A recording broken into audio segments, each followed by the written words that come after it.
¿Sabías que el fraude alimentario puede comprometer tanto la seguridad de los consumidores como la reputación de tu propia empresa alimentaria? Bueno, pues en este episodio te quiero hablar de las claves para entender, prevenir y mitigar este fenómeno que afecta a la industria alimentaria de forma global. Descubre qué es el fraude alimentario según normas como BRC, IFS, FSS 22000. Vamos a ver cómo realizar un análisis de vulnerabilidad efectivo, que sea práctico, que te sirva de verdad. Vamos a ver las medidas prácticas para proteger tu negocio y por eso ganar también la confianza de tus clientes. Y vamos a ver los errores más comunes que se pueden cometer cuando estamos llevando a cabo una gestión de fraude alimentario y por supuesto cómo evitar estos errores. Hola, ¿qué tal? Yo soy Marife Montes y te doy la bienvenida de nuevo a mi podcast de marifemontes.com, donde siempre estamos hablando de requisitos, de herramientas, de trucos, de todo lo relacionado con tu sistema de seguridad alimentaria para que podamos sacarle el máximo provecho y sea 100% efectivo. Te invito a que visites mi página web marifemontes.com, donde también vas a poder descargar los apuntes de cada episodio. Con ello me vas a ayudar a continuar con este apasionante proyecto que tengo para todas las semanas poder divulgar, poder compartir contigo todo lo relacionado con inocuidad alimentaria. Así que vamos a ello. Nuevo episodio. En este episodio, como te he dicho al principio, nos vamos a enfocar en requisitos que están directamente relacionados con el fraude alimentario.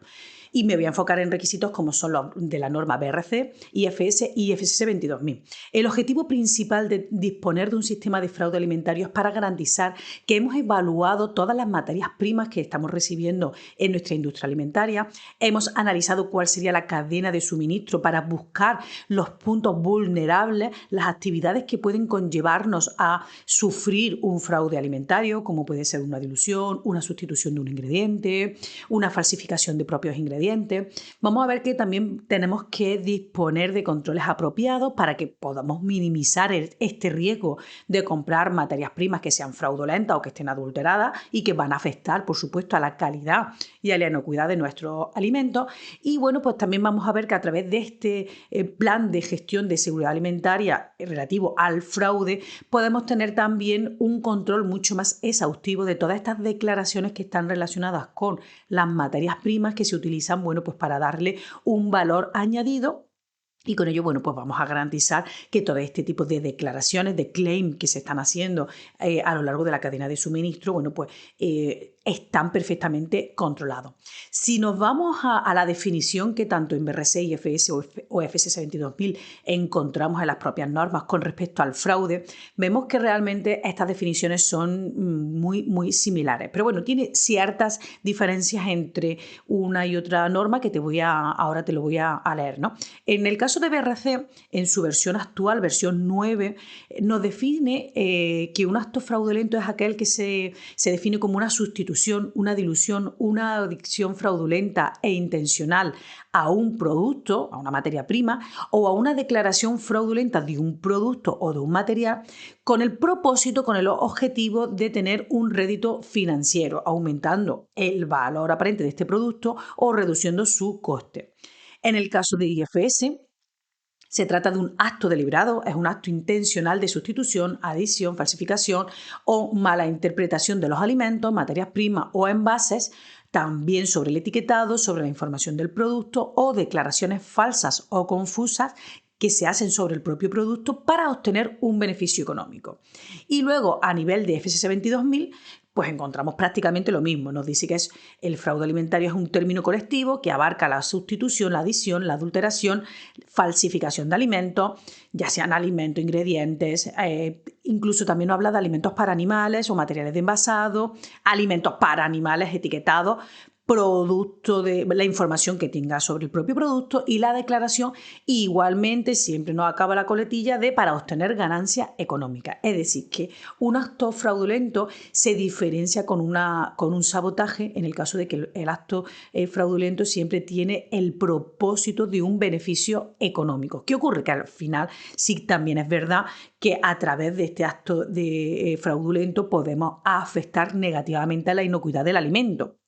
pero que en realidad al final el objetivo principal de este acto fraudulento es para obtener un beneficio económico y puede tener las consecuencias, repito, de que sea un producto ya no apto para su consumo, pero no ese es el objetivo. En ese caso es como en otros episodios hemos hablado, ya sería un sabotaje hacia la propia industria donde vamos a obtener otro tipo de beneficios sobre un daño sobre la industria, sobre una reputación, pero en este caso nos vamos a centrar siempre en que un fraude es un acto que obtiene un beneficio económico y a consecuencia de esto podemos tener alimentos no seguros para su consumo.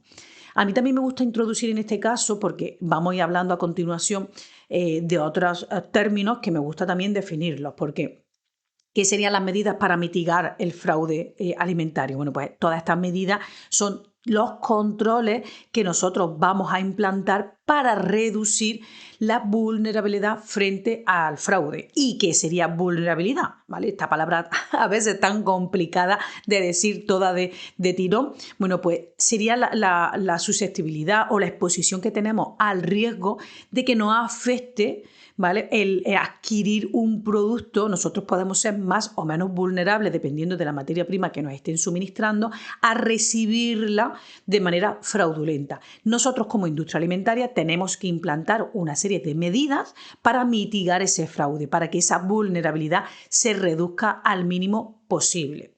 Y en este caso nosotros, como tercer término que vamos a definir, sería la evaluación de esta vulnerabilidad, es decir, que nosotros vamos a llevar a cabo un proceso de recolectar información, de evaluar toda esta información acerca de todos estos factores de riesgo que nosotros podemos sufrir ante estos actos potenciales de fraude, para así determinar cuál sería nuestro nivel, pues como ya he dicho, en función del tipo de materia prima, del proveedor que me la esté suministrando, del origen de este proveedor, de datos históricos que tengamos. Es muy importante que toda esta evaluación de vulnerabilidad la hagamos muy detallada y no se haga de una forma genérica, como veremos al final de este podcast, todos estos errores que nosotros podemos cometer y que deberíamos de evitarlos. Es muy importante, la importancia del fraude alimentario, pues verdad que ha ido creciendo estos años. Sabemos que, bueno, pues si estamos metidos en redes sociales pues de la industria alimentaria, como yo en este caso hago y así aconsejo que, bueno, pues que estemos un poquito al día con todas las noticias que se pueden compartir a través de LinkedIn, vemos que es verdad que cada vez más encontramos pues noticias que están muy relacionadas con el fraude alimentario. Aunque ya te he adelantado que el motivo de los actos de fraude es por ganancia económica, puede no obstante también resultar un riesgo para la seguridad alimentaria. Tal riesgo es a menudo causado por negligencia o falta de conocimiento por los propios estafadores. No es ese su objetivo de estos estafadores, no es el objetivo de hacer daño al consumidor, sino de ganar un rédito económico. Pero sí que es verdad que para el consumidor estos riesgos de fraude pueden ocasionarle un problema. Vamos a ver que, bueno, podríamos tener riesgos directos para la inocuidad, donde el consumidor corre un riesgo inmediato. Por ejemplo, pues cuando hemos encontrado noticias, por ejemplo, sobre la adición de melamina en leche en polvo para darle, bueno, al final otro tipo de textura, o cuando tenemos alérgenos que no están declarados, o riesgos indirectos a la inocuidad, el consumidor se pone en riesgo por una exposición a largo plazo, por ejemplo, a través de metales pesados, o cuando tenemos ya un riesgo técnico de fraude donde no existe realmente un riesgo directo sobre la inocuidad alimentaria, pero puede ser a lo mejor una incorrecta interpretación o una incorrecta publicidad de la información del país de origen. A mí me gusta saber que el aceite de oliva virgen extra que estoy consumiendo es de origen español, pero puede ser tunecino, puede ser griego, puede ser italiano, y a mí me lo están publicitando de manera errónea, bueno, no errónea, sino de manera fraudulenta para obtener ese beneficio económico. Pero en realidad, al final, un mismo aceite de oliva es igual de saludable, es igual de calidad, ya venga de Italia, venga de Túnez o venga de España. Pero sí que es verdad que hay ciertos actos de fraude, bueno, pues que no tienen ese riesgo ni directo ni indirecto sobre el consumidor. Para ayudar a implantar requisitos de mitigación de fraude, te voy a recomendar una serie de pasos a seguir, que es lo que vamos a ver también a lo largo de este episodio, para que podamos obtener todo un plan de gestión de fraude que sea eficaz y que sea de utilidad. En primer lugar, nosotros vamos a establecer a un equipo de gestión de fraude, vamos a conducir una evaluación de vulnerabilidades. Como tercer paso, vamos a identificar y seleccionar todas las medidas de mitigación necesarias para evitar sufrir este fraude. Por supuesto, vamos a documentar todos estos procedimientos de vulnerabilidades, medidas de mitigación, verificación, gestión de incidentes, etcétera. Y luego pues, vamos a desarrollar una estrategia efectiva de capacitación, de formación, de comunicación para poder implantar esta totalidad del plan de mitigación de fraude y podamos garantizar que va a ser efectivo. A lo largo de este episodio, como te digo, vamos a ir desarrollando un poquito todos estos pasos. Hemos dicho que en primer lugar deberíamos de identificar o de conformar a un equipo de trabajo para que gestione todo el plan de gestión de fraude. En este caso, puede ser muy común que nosotros, las mismas personas que forman parte del equipo de APPCC, se incorpore o se le cambie, digamos, la chaquetilla y todos estos mismos miembros sean los que forman parte del equipo de fraude. Van a ser o bien estas mismas personas, pueden ser personas totalmente distintas, pero es importante que todos los miembros del equipo de fraude, pues luego pues, garanticemos que tienen toda la formación necesaria, que tienen todas las actitudes, etc. Es importante que bueno, pues todos los miembros que forman parte de este equipo tengan conocimiento sobre principios de fraude, que sepan perfectamente qué es un fraude, cómo podemos identificar un fraude, cómo vamos a gestionarlo, cómo vamos a evaluar todos los riesgos. Tienen que tener formación, tienen que ser capaces de evaluar todos los riesgos que se asocian a una materia prima, que se asocian a un producto, a lo largo de la cadena de suministro, todo este proceso de evaluarlo. Por eso es importante que, aunque ninguna de estas normas nos están diciendo, como hemos hablado de ellas, BRC, IFS, FS 22000, no son prescriptivas a la hora de decirnos qué tipo de formación exacta tienen que tener o qué conocimientos mínimos deben de tener todos estos miembros del equipo. Pero sí que es verdad que siendo coherentes con este requisito, pues al menos todas estas personas en su conjunto, todas ellas deben de conformar un equipo que tengan formación y capacidad suficiente para llevar a cabo todo este proceso de gestionar el fraude alimentario. Yo aquí sí que es verdad que aconsejo que por lo menos el líder del equipo tenga una formación profunda en esta materia para que pueda ayudar y pueda ser soporte y líder del resto de miembros del equipo. Luego ya cada uno sí que es verdad que aportaría en función del puesto de trabajo que está ocupando, pues el de compras, el de proveedores, el de marketing, cada uno pues ya que aporte sus conocimientos en la materia. Pero que es importante que al menos el líder del equipo tenga una formación bastante profunda en esta materia. Ya una vez que hemos conformado el equipo de seguridad alimentaria, que insisto, tiene que tener toda la formación y que el equipo, por su nombre indica, que sea más de 2, 3, 4 personas, no que sea solo el responsable de calidad el que está liderando el equipo sin miembros, con lo cual, bueno, pues que haya un número suficiente de personas que forman parte de este equipo, para que pasen a una segunda fase, como hemos dicho, de evaluar los riesgos y analizar las vulnerabilidades. Para realizar esta evaluación de riesgos, pues debemos de medir cuál es la probabilidad. Esto prácticamente podríamos decir que es muy parecido a lo que estaríamos haciendo en nuestro plan de análisis de peligro, ¿no? Que sería, voy a medir la probabilidad de ocurrencia y la gravedad de que ocurra ese fraude.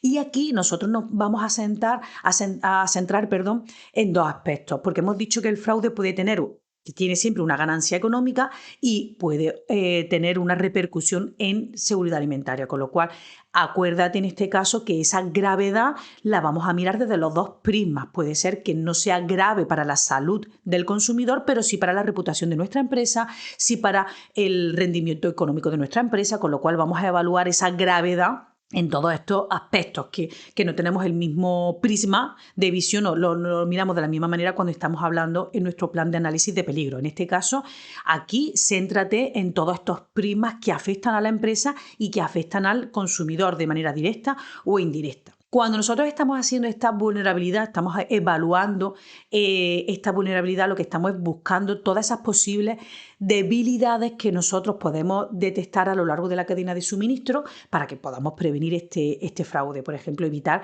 que nos adulteren, nos sustituyan una materia prima o no la diluyan. El objetivo de esta evaluación no es evaluar el potencial de fraude dentro de nuestras instalaciones, y aquí ya te voy adelantando el primer error que yo encuentro, porque toda industria alimentaria que pues se encuentra en proceso o que se encuentren ya certificados bajo normas de BRC, IFS o FS 22000, lógicamente ya este propósito, esta disposición a cumplir con una norma de seguridad ya me da a entender que todo mi sistema en sí ayuda a prevenir que nosotros cometamos fraude de manera intencionada.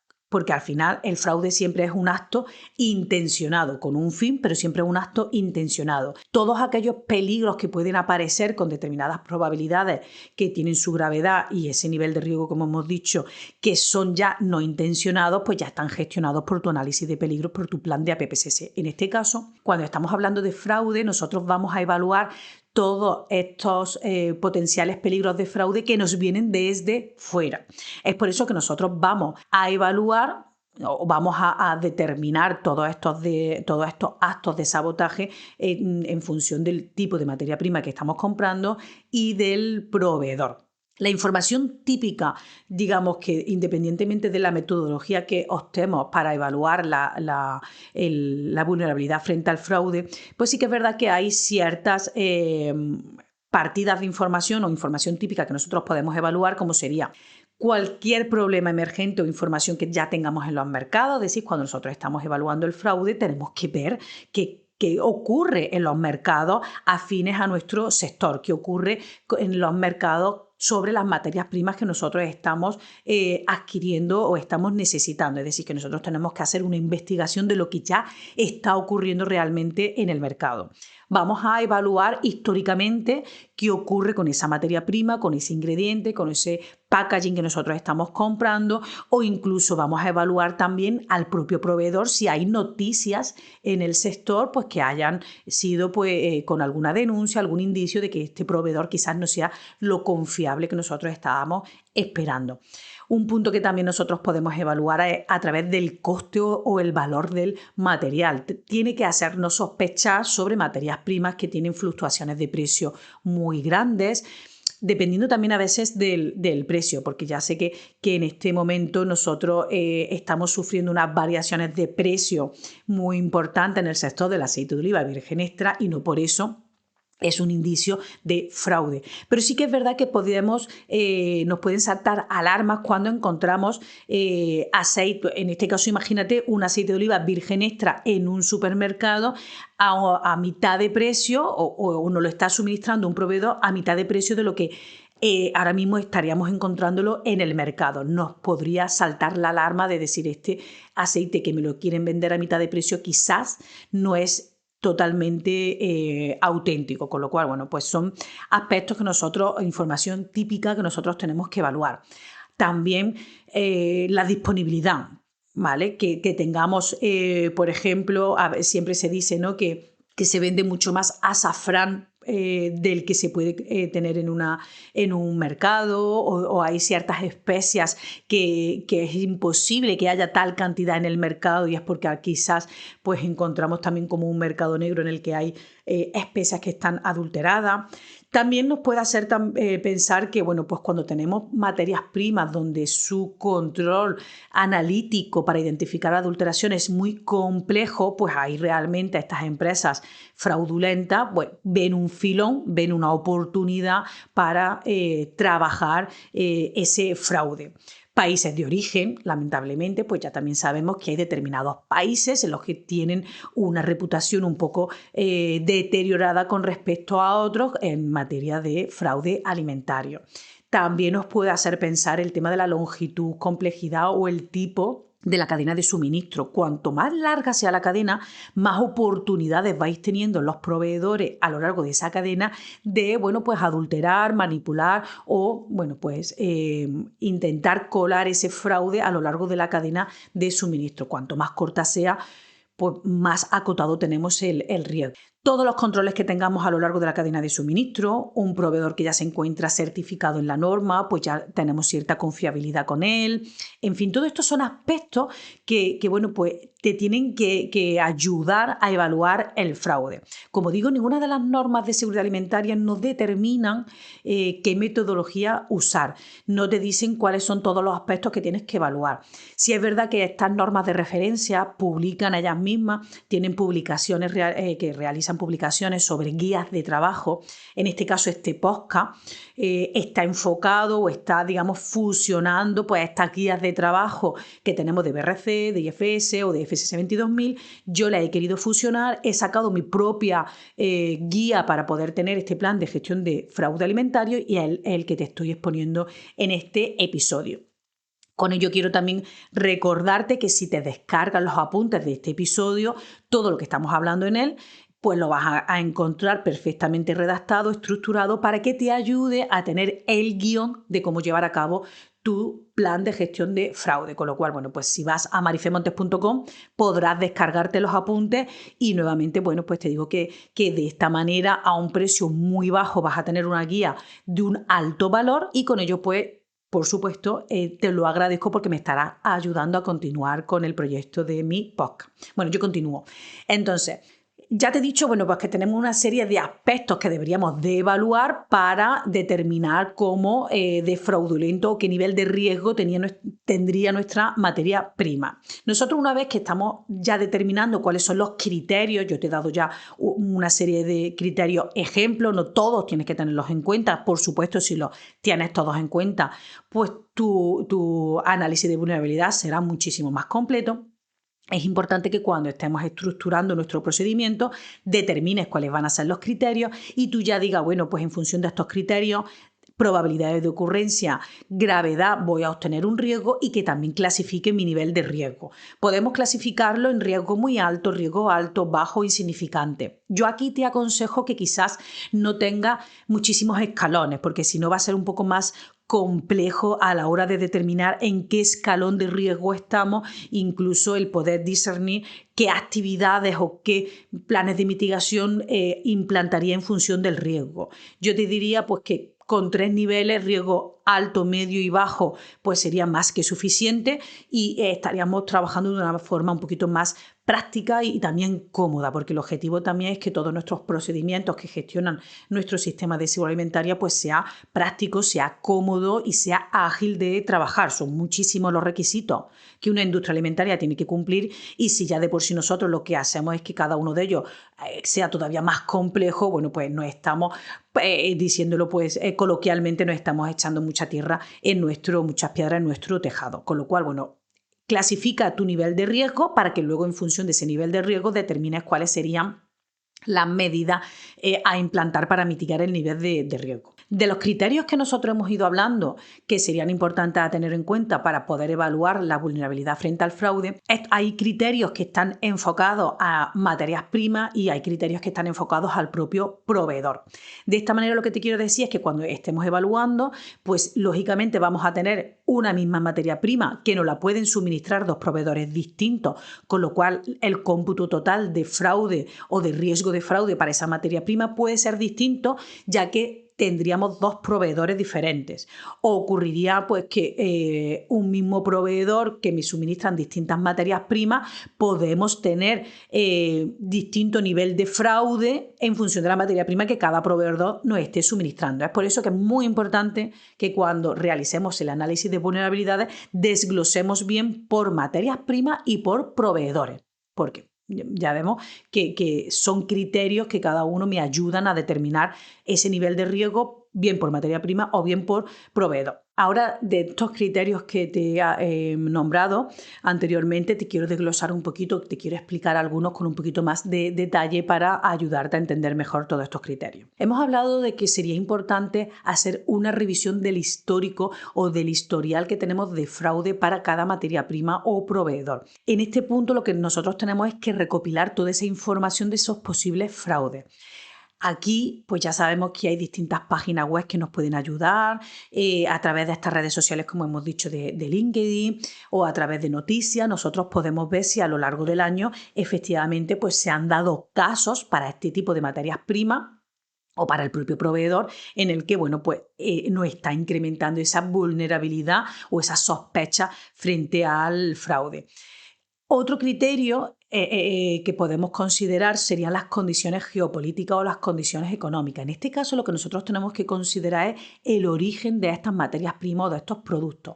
Hay regiones bueno, pues que son más susceptibles o que tienen peor reputación a la hora de tener esa garantía de producto auténtico y que nosotros tendremos que evaluar. Es mucho más probable que un país con ese tipo de reputación pues nos puedan suministrar productos fraudulentos que países donde ya sabemos también que tienen una regulación, tienen unos controles a nivel de administración mucho más detallados y exhaustivos, donde hay un marco regulatorio mucho más avanzado que en otros países. Bueno, pues todo esto, una inestabilidad económica, política, donde es un país mucho más corrupto, todos estos valores debemos de evaluarlos para determinar esa vulnerabilidad. En estos casos, por ejemplo, sobre todos estos criterios que te estoy hablando, podemos también determinar 3 niveles de vulnerabilidad. Puede decir, oye, pues tendríamos una vulnerabilidad muy baja cuando son países con una gran regulación administrativa, son países estables política y económicamente, de un origen geográfico que a mí no me preocupa, o tenemos que, todo lo contrario, una vulnerabilidad muy alta cuando ya sabemos que son de regiones con una elevada preocupación, donde no hay unas condiciones políticas y de regulación profundas, con lo cual ahí nosotros, que puede ser que, bueno, realmente me estén suministrando, no son países, bueno, pues también es verdad que se publican listados de países donde, bueno, pues hay mayor nivel de fraude, pues tenemos lamentablemente países asiáticos donde, bueno, esa vulnerabilidad suele ser muy alta. Hemos hablado también de la cadena de suministro. Aquí está muy relacionado con la trazabilidad de esta materia prima. Cuanto más larga es la cadena, más posibilidad tenemos de que a lo largo de esta cadena tenemos mucha más probabilidad de cometer actos fraudulentos, que no errores, que ahí ya estaríamos hablando, como hemos dicho al principio, de ineficiencia en el plan APPCC. En este caso es cuanto más larga es la cadena, más posibilidades hay de que, bueno, pues en algún eslabón de esta cadena se cometa algún delito por fraude alimentario, con lo cual aquí podemos decir, oye, pues mira, yo voy a evaluar mi vulnerabilidad con un nivel muy bajo cuando mi cadena es muy corta y directamente el proveedor que está generando esa materia prima me la está suministrando, el propio agricultor o el propio matadero o el propio, ¿vale? Pues con lo cual el sector primario directamente me la está suministrando a mí, o cuando es una vulnerabilidad alta es cuando pues la cadena tiene 6, 7 eslabones y pasa desde el fabricante a distintas cadenas de distribución y me llega a mí finalmente, con lo cual ahí también voy a evaluarlo. Hemos hablado también de la relación con el proveedor. En este caso, también es importante que evaluemos qué historial tenemos nosotros, nuestra experiencia particular con este proveedor, cómo hemos trabajado con ellos, qué documentación me han ido suministrando históricamente, cómo de accesibles son, cómo nos ayudan a resolver problemas que hayamos tenido con ellos, cómo de transparentes son, por supuesto, si se encuentran certificados o no bajo algún estándar reconocido por el GFSI. Es decir, que nosotros vamos a evaluar al propio proveedor con nosotros mismos. Con lo cual, aquí igual también podemos tener varios niveles de vulnerabilidad en función de las conclusiones que llegamos con este proveedor. Luego también otro aspecto importante sería el control de la calidad de esta materia prima.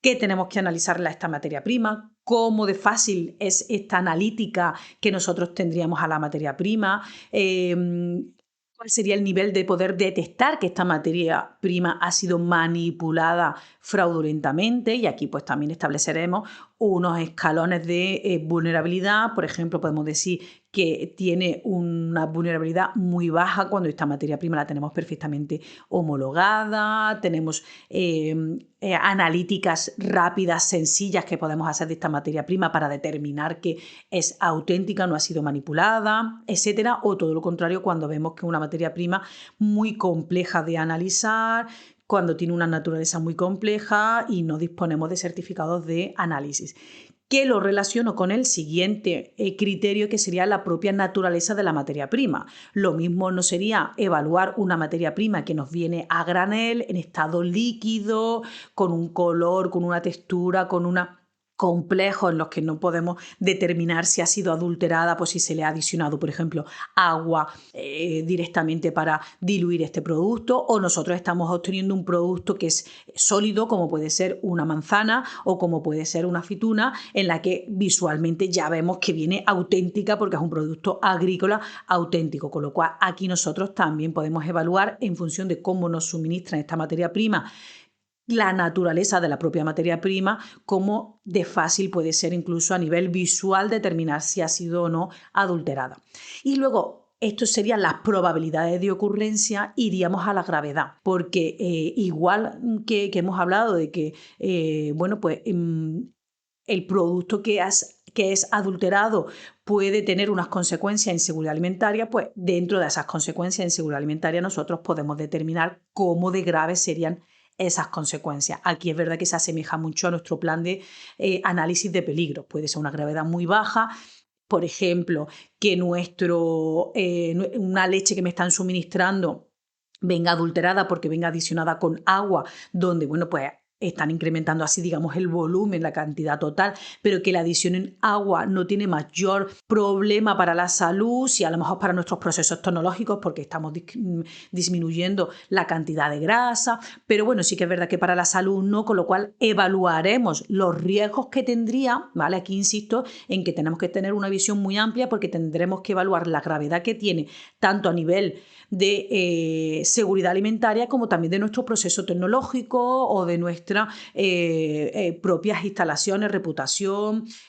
proceso productivo, etcétera. En este caso, bueno, pues que evaluemos dentro de estos escalones, por así decirlo, dentro de estos criterios de gravedad, qué gravedad tendríamos y qué consecuencias tendría toda esta gravedad. Y ya este cómputo de evaluar esa probabilidad y esa gravedad es cuando nos va a determinar qué nivel de riesgo.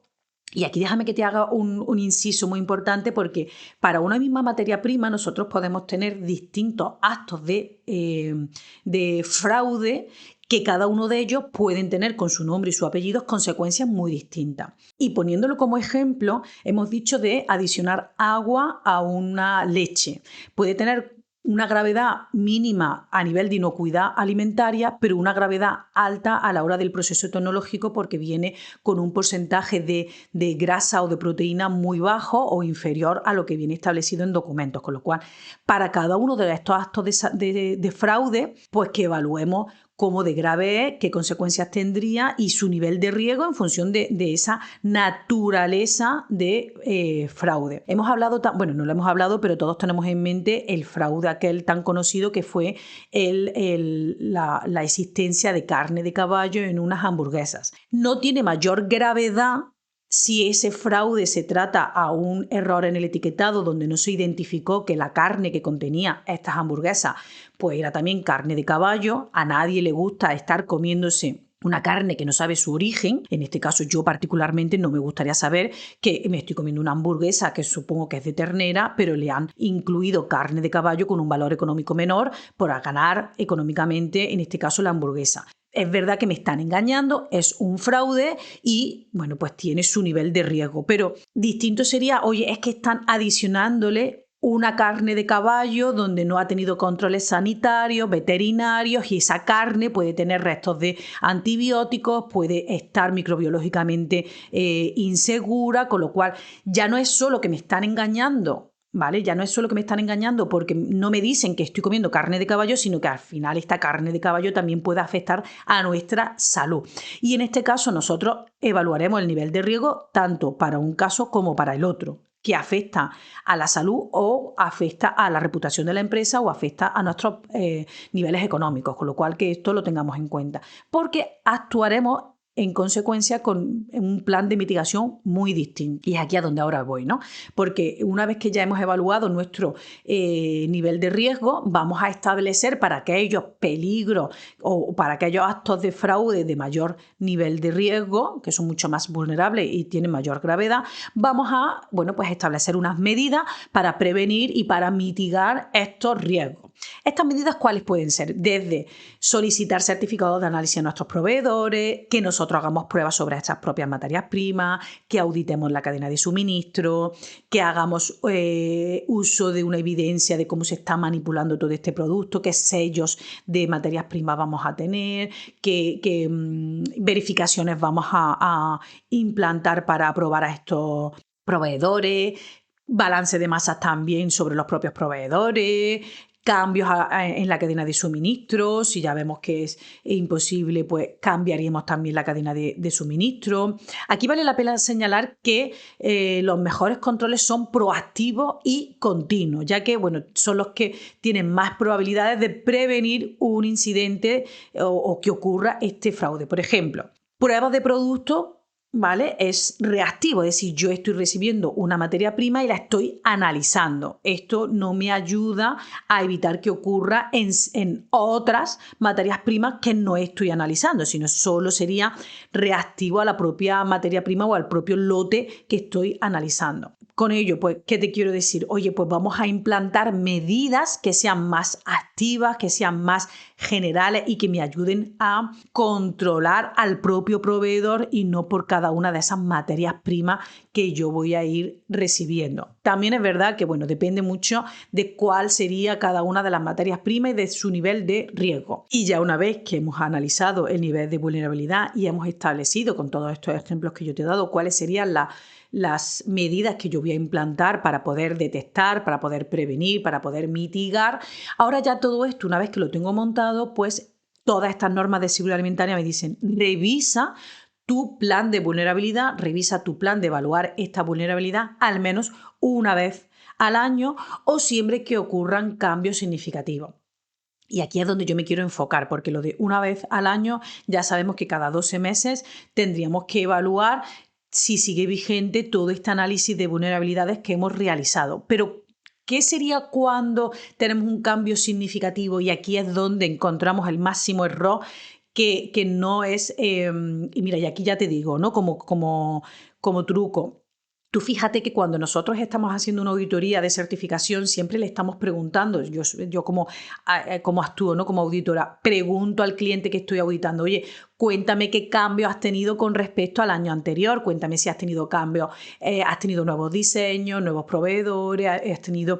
Porque todos estos cambios son los que me dan pie a decir, oye, pues si tú has tenido cambios en la cadena de suministro, en materias primas, tú has tenido que reevaluar este plan de vulnerabilidades. Con lo cual yo te digo, piensa siempre que cada vez que nosotros hagamos cambios sobre materias primas relevantes, que estemos comprando otro tipo de materias primas, la naturaleza de esa materia prima, estamos cambiando el país de origen o estamos cambiando el proveedor, estamos cambiando una situación financiera de un proveedor para una determinada materia prima, nos cambian sustancialmente los precios de materias primas, hay cambios a lo largo de la cadena de suministro, de la logística o en la forma de entregarnos una materia prima que antes estaba, por ejemplo, ensacada y ahora no la entregan a granel. Surgen nuevos riesgos, vemos en las noticias nuevos riesgos, nuevas formas de presentar un fraude para un determinado ingrediente o estamos recibiendo una información sospechosa de un proveedor. Todo esto es lo que me da pie a decir, oye, yo estoy teniendo cambios que me van a obligar a revisar la evaluación de vulnerabilidad de mi plan de fraude, con lo cual que tengas en cuenta todos estos aspectos para que siempre que ocurra alguno de ellos, pues en función también de quien detecte este cambio, no siempre lo tiene que detectar o no siempre lo va a iniciar el responsable de calidad. Si, por ejemplo, estamos haciendo un cambio a nivel de materia prima porque el de compras considera que esta nueva forma de entregar una materia prima o un nuevo proveedor pues tiene una repercusión económica favorable para la empresa, pues que avisa al responsable de calidad, oye, que estoy cambiando a este proveedor o la cadena de suministro o la naturaleza de esta materia prima, vamos a sentarnos a evaluar qué cambios tendría nuestro plan de gestión de fraude. Es importante que esto lo tengamos en cuenta para evitar estos errores. Y aquí es donde ya, para terminar este episodio, pues bueno, te voy a hacer un breve resumen. Es verdad que luego en los apuntes vas a encontrar mucho más detallados estos errores y cómo evitarlos. Pero errores principales que yo encuentro a la hora de evaluar este plan de fraude es que no actualizamos todos los datos como deberíamos, tenemos que revisar todos estos datos históricos, tenemos que ver noticias, tenemos que estar actualizados de la legislación, de cambios tecnológicos, de avances científicos, y esto es verdad que no siempre lo tenemos muy actualizado. Hacemos una revisión muy superficial y tenemos un análisis muy incompleto. Uno de los errores principales es que no tenemos una metodología bien definida, y es que tenemos que previamente establecer y redactar nuestro procedimiento con claridad de cómo vamos a hacer nuestro análisis de vulnerabilidades. Es verdad que hemos dicho que hay guías de trabajo que me ayudan. Bueno, pues dentro de toda esa guía de trabajo, fusiónalas o analízalas y establécelas como tú mejor quieras, lo más cómodo que a ti te resulte, pero establece tu propio procedimiento. Es verdad que luego tenemos documentación muy deficiente que no la llegamos a entender, que hemos hecho un copia y pega de otros procedimientos que tenemos del consultor o que hemos encontrado por internet y que no se nos adaptan realmente a la naturaleza de nuestra industria, de nuestras propias materias primas. Con ello, para evitar todo este tipo de errores, ¿qué te quiero decir? Pues que actualices regularmente toda esta información, hagas un análisis muy exhaustivo que abarque todas las materias primas o grupos de materias primas que tengas diferenciadas con todos nuestros proveedores, establezcas una metodología clara y estructurada, consensuada por todos los miembros del equipo de seguridad alimentaria, lleves a cabo esta evaluación detallada para todos tus proveedores y todo ello pues lo condenses en documentación bien establecida, bien completa, bien precisa, que me ayude a entender cómo llevamos a cabo todo este proceso y que me facilite a la hora de realizar auditoría o hacer revisiones documentales. Por supuesto, siempre guíate o apóyate en los requisitos de normas BRC, IFS o FSS 22000 para que pues nuestro procedimiento se adecue a todos estos requisitos y ya es verdad que estos requisitos son muy exhaustivos para estas normas que, no siendo prescriptivos, no nos están diciendo el cómo hacerlo, pero sí que tenemos que tenerlo.